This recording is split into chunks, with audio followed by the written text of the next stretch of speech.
Assalamualaikum warahmatullahi wabarakatuh.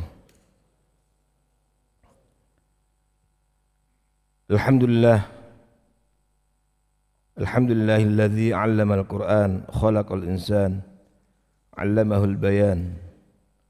Wassalatu wassalamu ala sayyidil anam Sayyidina Muhammad ibn Abdillah min waladi Adnan wa ala alihi wa ashabihi wa man tabi'ahum bi ihsan. Amma ba'd.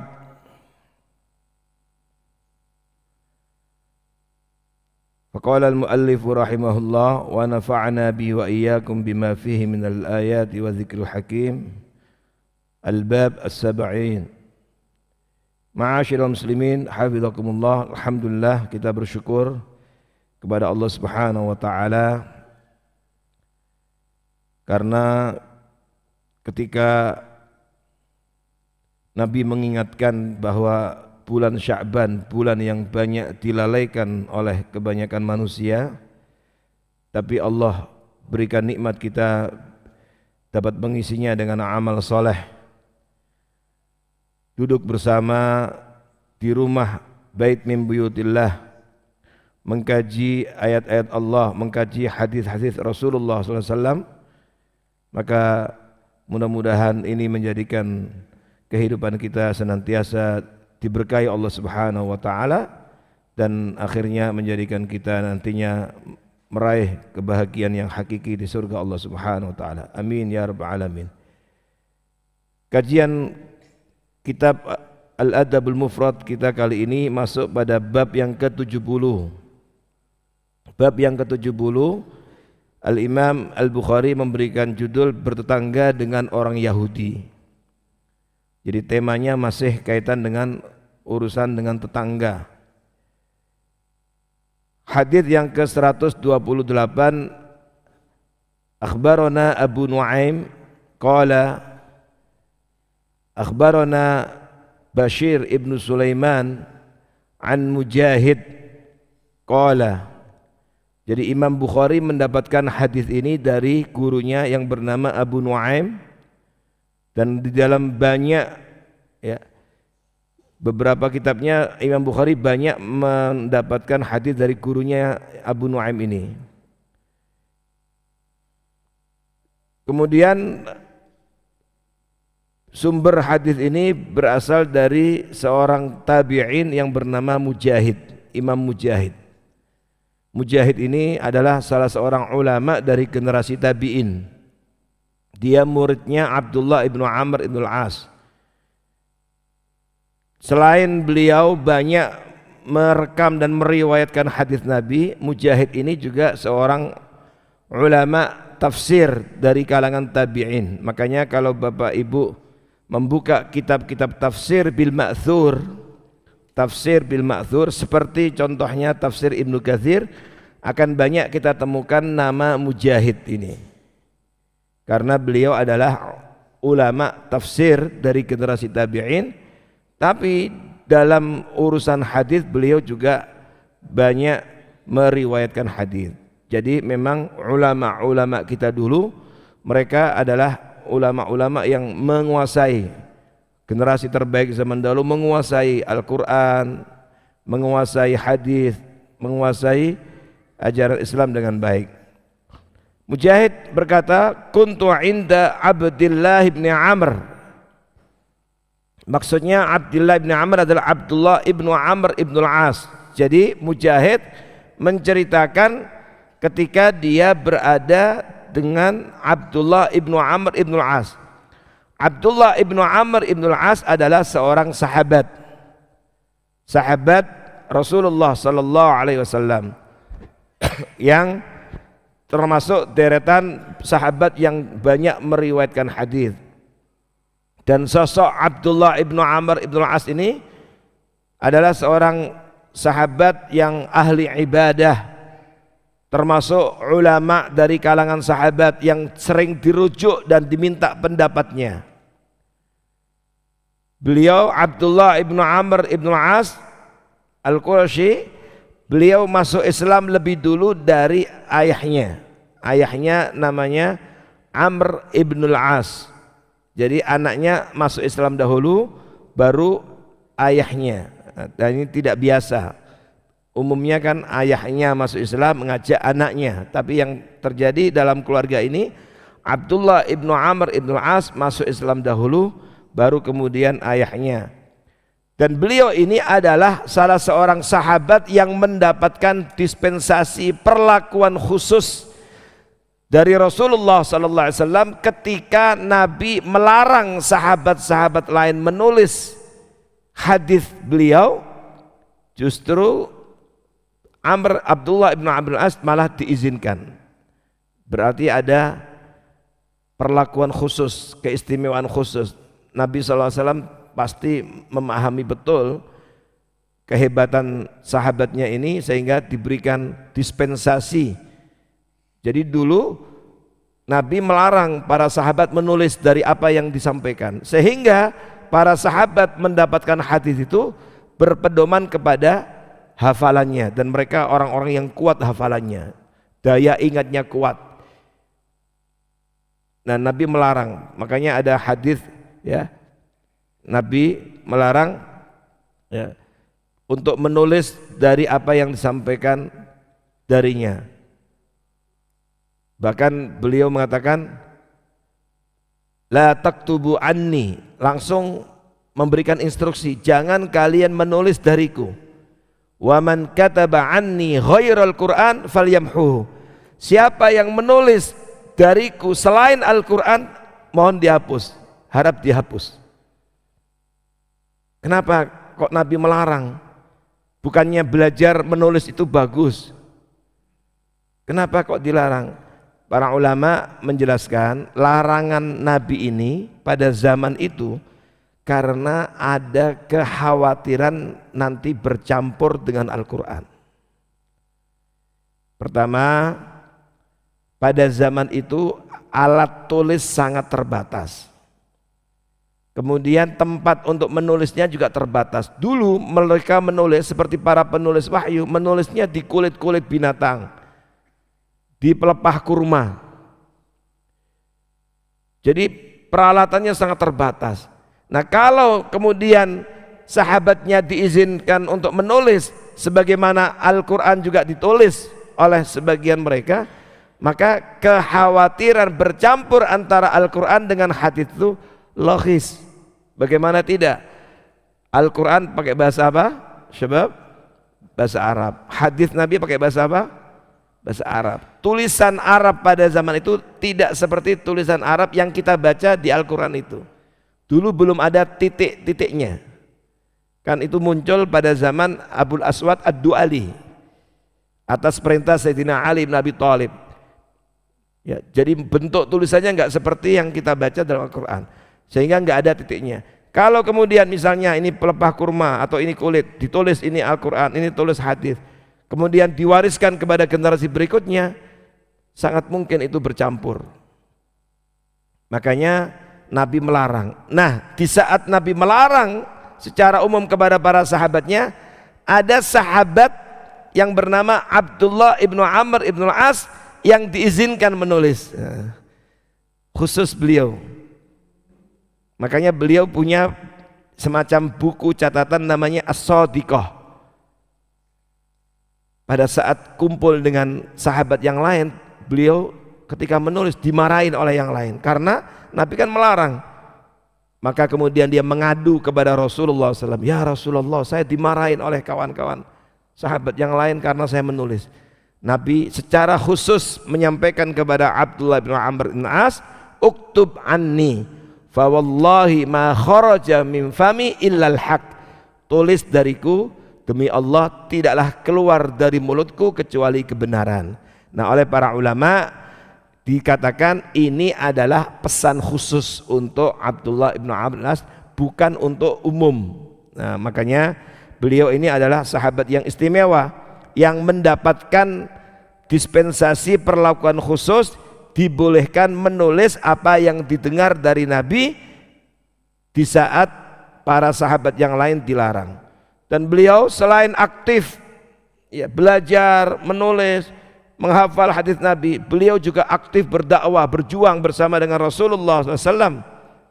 dan ikut dalam banyak perjuangan peperangan bersama Rasulullah sallallahu alaihi wasallam.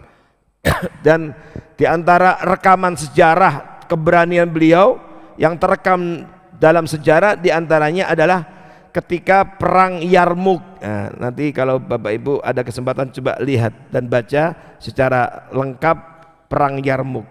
Pada saat perang Yarmuk itu beliau termasuk yang menyelamatkan bendera kaum muslimin, ya, yaitu menyelamatkan dari tangan ayahnya ketika yaitu Amr bin As ketika terpotong tangannya, terhunut, kemudian beliau selamatkan. Dulu pada zaman dulu, peperangan pada zaman dulu, kekalahan dalam perang itu ditandai dengan lepasnya bendera. Ketika bendera itu lepas, jatuh, maka itu dianggap kalah. Nah, itu aturan yang sudah disepakati dulu begitu. Maka para tentara harus mampu menyelamatkan bendera. Biasanya ditunjuk orang tertentu untuk membawa bendera itu. Nah, Abdullah ibnu Amr ibnu As termasuk terkenal di saat itu. Beliau juga ya ikut dalam beberapa perjuangan yang lain. Beliau pernah diangkat oleh Muawiyah sebagai wali gubernur di Kufah. Nah ini Masya Allah, jadi sosoknya ini perpaduan antara ilmuwan, kemudian ulama, tapi juga pejabat eksekutif karena pernah jadi gubernur di Kufah. Nah, sekarang yang ada di Kufah itu ada salah satu kota di Irak. Di Irak itu ada Baghdad, Basrah, Kufah. Dan kemudian beliau wafat pada tahun 65 Hijriah. Dan Abdullah ibnu Amr ibnu As dicatat dalam beberapa kitab hadis meriwayatkan hadis sekitar 700 ya. Yang ada dalam kitab-kitab hadis ada 700 hadis yang beliau riwayatkan. Dengan jumlah itu maka beliau dalam deretan sahabat yang banyak meriwayatkan hadis ada di ranking ke-9. Karena ranking pertama diduduki oleh Abu Hurairah radhiyallahu anhu dengan 5.374 hadis. Lalu di bawahnya ada Abdullah ibnu Umar, anaknya Sayyidina Umar dengan 2.630 hadis. Lalu ada Anas ibnu Malik ranking 3 dengan 2.286 hadis. Lalu ada Aisyah, nah ini perempuan istri Nabi nomor 4 dengan 2.210. Lalu di bawahnya ada sahabat Abdullah ibnu Abbas dengan 1.660 hadis. Lalu di bawahnya ada Jabir bin Abdullah dengan 1.540 hadis. Di bawahnya lagi ada Abu Sa'id Al-Khudri dengan 1.170 hadis. Nah, kemudian ada Abdullah ibnu Mas'ud 848 hadis. Baru kemudian nomor 9 Abdullah ibnu Amr ibnu As dengan 700 hadis. Jadi berarti kalau sahabat ini banyak meriwayatkan hadis itu berarti jasanya besar dalam mengawal dan menjaga kemurnian ajaran Islam. Makanya ketika kita belajar hadis seperti ini, maka ini insya Allah bagian dari andil, meskipun kecil, andil kita untuk merawat menjaga kemurnian ajaran Islam. Bayangkan kalau hadis Nabi tidak ada yang belajar, tidak dipelajari, maka orang kemudian lupa dan akhirnya orang sembarangan mengatakan sesuatu lalu dinisbatkan kepada Nabi. Dengan belajar hadis seperti ini, maka kita jadi faham, oh ini hadis, oh ini hadis sahih, oh ini bukan hadis. Kalau hadis tidak dipelajari, nggak ada yang belajar, maka apa? Orang sembarangan mengatakan, oh, qala Nabi sallallahu alaihi wasallam, qala Nabi sallallahu alaihi wasallam. Nabi bersabda, Nabi bersabda, padahal ternyata bukan hadis. Nah, disinilah kita bersyukur kepada Allah Subhanahu wa taala hadirnya kita dalam majelis seperti ini adalah bagian dari kontribusi peran yang ingin kita sampaikan, ingin kita lakukan dalam rangka ikut andil merawat, menjaga kemurnian hadis, dan itu berarti menjaga kemurnian dan originalitas ajaran Islam. Abdullah ibnu Amr ibnu As ya punya khadimah, punya pembantu, orang yang biasa membantunya ghulam. pada saat itu wa ghulamu yasluhu syatan, Mujahid cerita, ketika aku berada dengan Abdullah bin Amr bin As, maka ghulamnya, pembantunya ini sedang yasluhu syatan. Salah yasluhu itu aslinya nguliti kambing, berarti sedang menyembelih kambing, motong kambing, seekor domba, lalu kemudian dikuliti. Ketika dikuliti berarti kan akan dimasak, akan ini. Maka kemudian Abdullah ibnu Amr ibnu As mengatakan kepada pembantunya ini, ya ghulam, idza faraghta fabda bijarinal yahudi. Wahai ghulam, kalau nanti sudah selesai motong-motong dagingnya ya, atau masaknya dan seterusnya, tolong bagikan kepada tetangga kita, dan mulailah dengan tetangga kita yang Yahudi, karena beliau bertetangga dengan Yahudi, seorang Yahudi. Maka ketika beliau menyampaikan seperti itu, sahabat Nabi menyampaikan seperti itu, di majelis itu kebetulan ada beberapa orang, bukan hanya sendirian, bukan hanya dengan Mujahid, yang lain apa? Akhirnya ada yang mengatakan, faqala rajulun minal qaum, begitu mendengar Yahudi kok malah didahulukan, maka seorang dari kaum yang hadir di majelis itu mengatakan, al Yahudi aslahakallah, Yahudi, semoga Allah memperbaiki keadaanmu. Jadi ini menunjukkan gak suka, menunjukkan protes. Masa kamu dulu kan orang Yahudi? Aslahakallah. Dan ini pelajaran penting Bapak Ibu hafizakumullah. Aslahakallah itu doa yang artinya semoga Allah memperbaikimu. Jadi generasi terbaik zaman dulu, kalaulah mereka itu protes, gak suka dengan orang lain, tetap apa? Mengekspresikan dan mengungkapkan diantaranya dengan doa. Nah, ini kan apa? Menunjukkan beliau gak suka ketika disebut mulai nanti dengan tetangga kita yang Yahudi, kasih dia bagian dari kambing tadi itu, maka langsung dikatakan Yahudi aslahakallah. Nah ini biasa mereka mengatakan begitu. Kadang-kadang kalau mereka ngobrol dengan ini kemudian gak suka atau gak setuju dengan pendapat yang lain atau ada yang protes, kadang-kadang Allah yahdik, semoga Allah memberikan petunjuk kepadamu, atau hadakallah, semoga Allah memberikan hidayah kepadamu. Nah ini bagus untuk apa? Untuk saling mendoakan. Padahal nggak suka, padahal nggak setuju, tapi tetap diisi di dalamnya itu dengan mendoakan saudaranya. Nah kalau kita biasakan seperti itu bagus, nggak akan berantem berlebihan. Ya. Tapi karena yang muncul di kita kan kadang-kadang malah umpatan, malah cacian. Akhirnya mudahlah main tangan, main kaki, dan kemudian ya, tidak ada doa-doa di situ.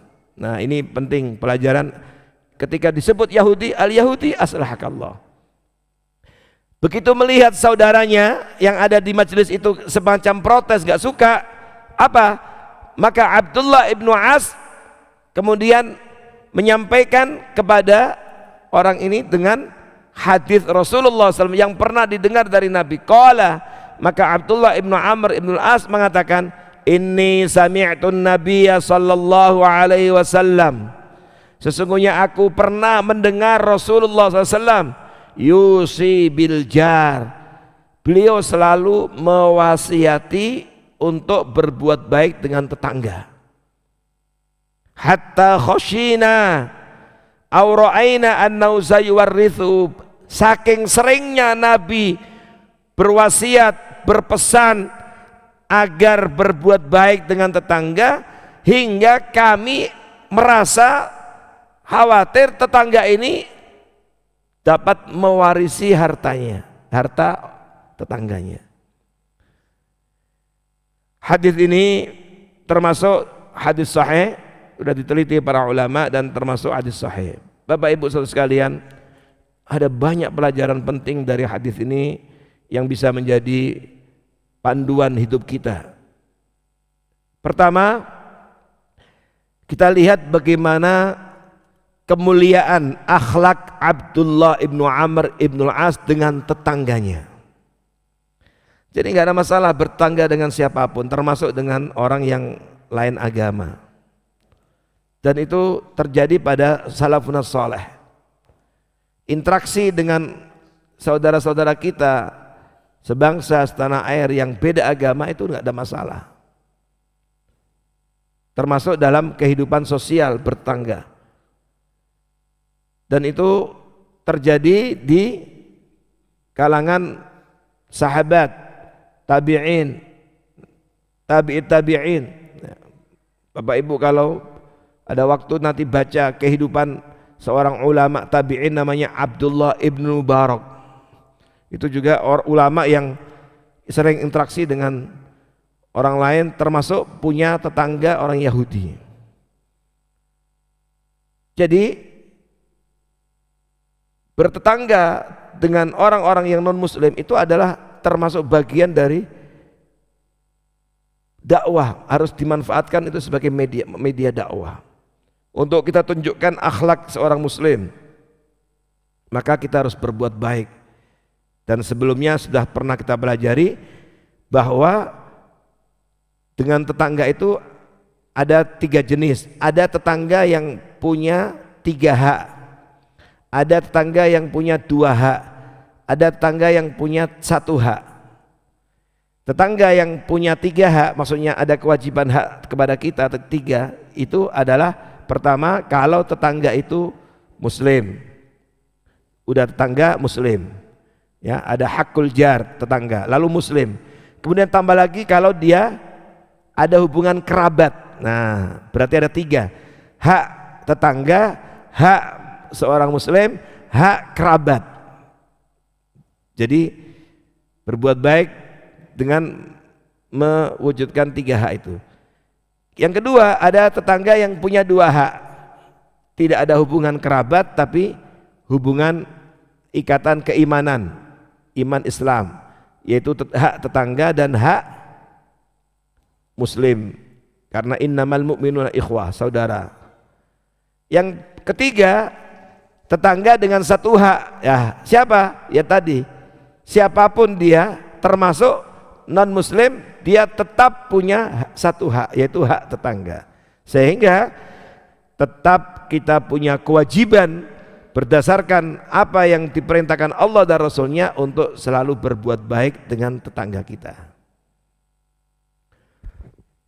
Pelajaran berikutnya, Bapak Ibu saudara sekalian, ya, ketika Abdullah ibnu Amr ibnu Al-As memerintahkan untuk membagikan pertama kali kepada tetangganya yang Yahudi, itu menunjukkan bahwa Islam itu benar-benar rahmatul alamin. Dan Islam itu mengajarkan kepada kita untuk senantiasa berakhlak mulia kepada siapapun. Dan pesan-pesan seperti ini, ya, tentang itu banyak sekali di dalam hadis Rasulullah SAW. Suatu ketika Nabi SAW pernah ditanya, ya Rasulullah, ayyul islami afdal? Islam seperti apa yang paling utama? Ada riwayat yang lain, ayyul islami khair? Islam seperti apa yang paling baik? Apa jawab Nabi? Al-muslim man salimal muslimuna min lisani wa yadihi. Orang muslim yang terbaik adalah ketika orang-orang Islam lain aman, nyaman, tentram dari gangguan lisan dan dari gangguan tangannya. Jadi muslim yang terbaik itu tidak hanya dibuktikan dengan urusan ibadah mahdhah saja. Interaksi sosial itu juga menentukan kemuliaan dan kesempurnaan Islam seseorang. Termasuk komentar-komentarnya, apa yang keluar dari lisannya, perilakunya, perbuatannya. Ketika berinteraksi dengan orang lain, itu juga cerminan dari kesungguhan dan kemuliaan Islam dan imannya. Saya temukan ada riwayat yang lain bahasanya lebih universal. Wal mu'min, kata Nabi, orang mukmin yang terbaik man aminahun nas, ketika manusia lain. Nah, ini bahasanya universal, menggunakan kata annas, siapapun, termasuk lain agama juga sama. Ketika manusia lain merasa aman, nyaman. Jadi itu juga ukuran keimanan seorang. Maka apa yang dipraktekkan oleh Abdullah ibnu Amr ibnu Al-As, berbuat baik dengan tangganya, berbagi makanan, berbagi hadiah dengan tangganya yang Yahudi, itu adalah ajaran Islam. Maka Islam mengajarkan seperti itu. Nabi pernah berpesan kepada 2 orang sahabat wasiat, yaitu Abu Dzar dan Mu'adz bin Jabal. Pesannya 3, Abu Dzar dan Mu'adz bin Jabal. Mu'adz bin Jabal ini sahabat yang diutus Nabi ke Yaman. Ketika mau diutus ke Yaman, Nabi tidak bekali sahabatnya ini dengan setumpuk atau sekian banyak materi-materi, sekian banyak bekal-bekal ya, materi, tidak, tapi beliau pesan 3. Dan ini pernah disampaikan kepada 2 orang sahabat, Abu Dzar dan Mu'adz bin Jabal. Apa? Pertama, ittaqillah haitsu ma kunta. Wahai sahabatku, bertakwalah kepada Allah dimanapun kamu berada. Dimanapun, di masjid takwa, di kantor takwa, di jalan takwa, di mall kelihatan takwanya, di pasar, dimanapun kamu berada. Di Madinah bersamaku takwa. Nanti kalau kamu ke Yaman, kamu juga harus terus takwa kepada Allah. Yang kedua, wa atbi'is sayyi'atal hasanata tamhuha. Ikutilah keburukan dengan kebaikan. Niscaya kebaikan itu akan membersihkan, menghapus keburukan. Ini artinya bahwa yang namanya sahabat juga manusia, mungkin bisa salah. Kita semuanya manusia yang mungkin ya pasti pernah salah dosa. Yang maksum nggak pernah salah itu hanya Nabi dan Rasul. Bahkan Nabi dalam hadis sahih menyampaikan kepada kita, kullu bani adam khata', bahwa setiap manusia itu banyak salahnya, pasti, namanya juga manusia. Tapi wa khairul khata'in at-tawwabun, sebaik-baik orang yang salah adalah yang mau tobat, yang mau memperbaiki diri. Maka Nabi pesan, wa atbi sayyi'atal hasanata tamhuha, ikutilah keburukan dengan kebaikan, niscaya kebaikan akan menghapus. Apa ini? Kalau tadi ittaqillah adalah pesan spiritual untuk menjalin hubungan baik dengan Allah, karena ini akan menjadikan semua urusanmu, termasuk ketika kamu nanti pergi ke Yaman, akan dimudahkan Allah. Yang kedua, pesan untuk selalu semangat memperbaiki diri, tazkiyatun nafas. Dan di dalam hadis tadi menunjukkan bahwa kebaikan itu bisa menggugurkan keburukan. Jadi ada beberapa hal yang dapat menggugurkan dosa. Nah, itu panjang materinya. Paling tidak supaya kita tahu berdasarkan hadis tadi ada 2 yang perlu diantara menggugurkan dosa. Yang pertama taubat, yang kedua melakukan banyak kebaikan. Makanya ada ungkapan at-taubah tajubbu ma qablah, taubat itu bisa menghapus sebelumnya. Orang kalau melakukan dosa, taubat itu bisa menghapus. Terkadang orang lupa untuk tobat, tidak istighfar, tidak tobat, atau terkadang biasa lupa. Tapi apa? Itu bisa tergantikan dengan melakukan banyak kebaikan. Ketika seorang banyak kebaikannya, maka kebaikan yang banyak ini menghapus keburukan. Makanya pernah suatu ketika ada seorang sahabat namanya Hatib. Beliau ini veteran perang Badar, melakukan kesalahan. Sahabat kan juga manusia, pernah melakukan kesalahan. Maka pembantunya, budaknya itu sampai mengatakan karena kesalahannya ini, dia ini ahli nar, dia ini pantas masuk neraka karena kesalahannya itu. Ini komentar dari budaknya, pembantunya. Kedengaran oleh Nabi, Nabi sampai kepada Nabi, Nabi mengatakan tidak, huwa min ahli jannah, Hatib ini termasuk ahli surga. Kenapa? Karena huwa min ahli Badar, karena dia ini dulu pernah ikut perang Badar. Jadi keikutsertaannya dalam dakwah dan perjuangan bersama dengan Nabi perang Badar yang luar biasa itu bisa menghapus kesalahannya. Nah ini penting Bapak Ibu supaya kita rajin-rajin berbuat baik, perbanyak kebaikan. Dan Sya'ban ini juga termasuk yang harus diwaspadai. Banyak orang yang nyantai karena selesai Rajab dan sebentar lagi Ramadan.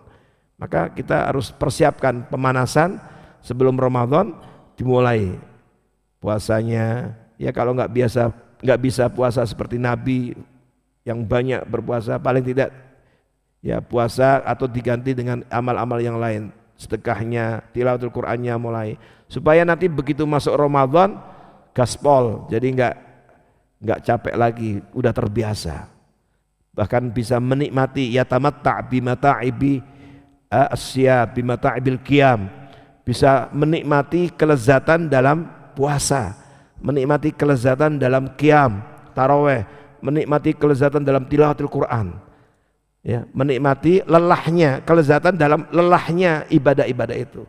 Dan inilah yang nanti insya Allah akan menghapus. Nah yang ketiga pesan Nabi apa? Wa khaliqin nasa bi khuluqin hasanin, dan pergaulilah manusia. Nah lagi-lagi kita garis bawahi kaitan dengan hadis ini, Nabi tidak mengatakan wa khaliqil muslimin, perbaikilah kaum muslimin, tapi disebut dengan lafadz an-nas. Apa artinya? Universal, perbaikilah manusia dengan akhlak yang mulia. Nah maka inilah yang dipraktekkan oleh sahabat Abdullah ibnu Amr ibnu As. Apa yang kita lihat ya sekarang ramai televisi yang terjadi di Palestina dengan gencatan senjata lalu pertukaran tawanan. Coba lihat bagaimana saudara-saudara kita para pejuang di sana memperlakukan tawanan itu dengan sangat mulia. Dan bahkan mereka lebih mengutamakan tawan padahal itu musuhnya daripada dirinya. Dan itulah akhlak Islam, akhlak Al-Quran. Sehingga banyak yang kagum. Tawanan-tawanan ini bercerita di media-media di Israel kekagumannya ketika diperlakukan oleh para pejuang di Gaza itu. Ini luar biasa, memang seperti itu. Sementara terbalik, tahanan-tahanan Palestina yang ada di tahanan Israel disiksa hari ini.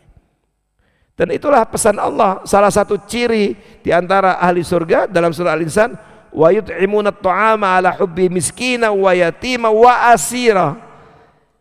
Di antara ciri ahli surga itu mereka memberikan perhatian, memberi makan kepada orang anak yatim, miskin, dan asira, tawanan. Ya, itu pesan Al-Quran. Jadi itulah yang dipraktekkan dan itulah akhlak Islam. Jadi apa yang terjadi sekarang ini menjadi media, jadi dakwah, masyarakat dunia jadi faham siapa yang teroris, siapa yang jahat sebenarnya. Nah ini, nah apa yang dilakukan oleh Abdullah bin Amr itu seperti itu. Kemudian ketika tadi ada saudaranya di antara masyarakat atau di antara yang hadir semacam protes al-Yahudi aslahakallah, ini juga pelajaran penting bahwa dalam persepsi sebagian masyarakat termasuk kaum muslim, memang Yahudi ini apa? Bandel, sering mengkhianat. Naam. Tapi kita juga harus bagi-bagi, harus objektif bahwa ada klasifikasinya. Dan karakter Yahudi dalam Al-Quran juga udah banyak dikupas oleh Allah Subhanahu wa taala kaum Bani Israel itu. Afatatma'una ayyu'minu lakum wa qad kana fariqum minhum yasma'una kalamallah thumma yuharrifuna. Itu kan ahli kitab. Mereka di antara mereka itu ada yang merubah-rubah kalam Allah, firman Allah. Nah, tapi kalau mereka tidak memerangi kita, tidak melakukan zaliman, ya, bukan termasuk harbi yang perang non muslim yang memang hidup di tengah-tengah komunitas kita, tidak memerangi, tidak menzalimi, maka kita harus perlakukan seperti manusia yang lain, dan kita harus baik. Dan itulah pesan Al-Quran, juga pesan Rasulullah sallallahu alaihi wasallam. Kemudian di antara pelajaran lain dari hadis ini adalah bahwa Rasulullah sallallahu alaihi wasallam menyampaikan di sini sering wasiat Wasiat itu apa? Wasiat itu kan identik dengan seseorang yang meninggal, kayak mau meninggal dianjurkan untuk wasiat, atau orang mau berpergian jauh memberikan wasiat. Dan itu tidak mungkin kecuali sesuatu yang sangat penting. Makanya ketika diprotes tadi, Abdullah ibnu Amr ibnu As mengatakan, inni sami'tu Nabiya sallallahu alaihi wasallam yusi bil jar. Saking pentingnya memuliakan tetangga, Nabi itu sering sampai seperti wasiat untuk selalu berbuat baik dengan tetangga. Jadi memang nggak boleh diremehkan. Urusan ini bukan urusan yang sepele. Berbuat baik dengan tetangga ini urusan yang sangat penting, menunjukkan kualitas keimanan seorang. Man kana yu'minu billahi wal yaumil akhir falyukrim jarahu. Siapa yang beriman kepada Allah dan hari akhir, hendaknya ia memuliakan tetangganya. Jadi barometer iman itu dilihat bagaimana perlakuan terhadap tetangganya. Maka kita harus waspada. Sebagus apapun sholat seseorang, sebaik apapun amal soleh seseorang yang lain, tapi kalau sering menyakiti tetangganya, ini bisa menghapus semua kebaikannya dan akhirnya menjerumuskan ke dalam neraka. Naudzubillah. Itulah yang dilaporkan kepada Nabi dalam hadis yang diriwayatkan Al-Hakim dalam Mustadrak. Ya Rasulullah, ada seorang perempuan rajin sholat, rajin qiyamul lail, tahajud, rajin puasa, rajin bersedekah, tapi wa fi lisani syai', tapi lisannya ini sering menyakiti tangganya. Apa kata Nabi? La khaira fiha. Kalau ada perempuan seperti itu nggak ada baiknya. Bahkan hiya finnar, dia pantas masuk neraka. Nah, oleh karena itu maka kita harus hati-hati dan waspada. Urusan tangga ini urusan dunia akhirat. Maka inilah saatnya untuk terus sering berbuat baik dengan tangga. Bagi yang mungkin ada masalah dengan tangganya, segera berdamai, segera perbaiki hubungannya, karena ini akan membawa kepada kebaikan dunia dan akhirat kita. Inilah Bapak Ibu saudara sekalian, pelajaran-pelajaran penting dari hadis Rasulullah SAW. Semoga Allah Subhanahu Wa Taala berikan kemudahan kita untuk mengamalkannya, dan mudah-mudahan dengan itu kita menjadi hamba-hambanya yang senantiasa diberikan kebaikan di dunia dan di akhirat. Wa qina adzabannar, dan semoga kita semuanya nantinya diselamatkan dari api neraka dan dimasukkan ke dalam surganya. Amin, amin ya rabbal alamin. Baik, kita akhiri sampai di sini. Kita tutup dengan baca doa kafaratul majlis. Subhanakallahumma wa bihamdika asyhadu an la ilaha illa anta astaghfiruka wa atubu ilaik. Assalamualaikum warahmatullahi wabarakatuh.